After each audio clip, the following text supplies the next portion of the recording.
عقائد کا حصہ ہے فرشتوں کو ماننا.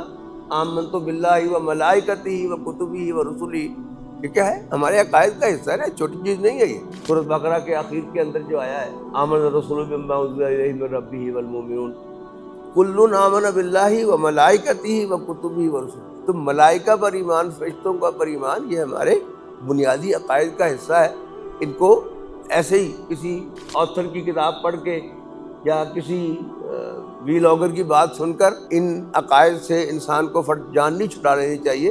اس کے بڑے گہرے اثرات. اب جب سر سید احمد خان نے فرشتوں کے وجود کا انکار کیا تو پھر قرآن مجید بھی مشکوک ہو گیا.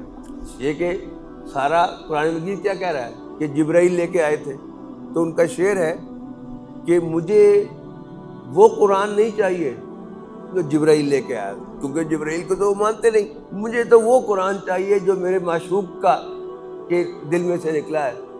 اس کا مطلب کیا ہوا؟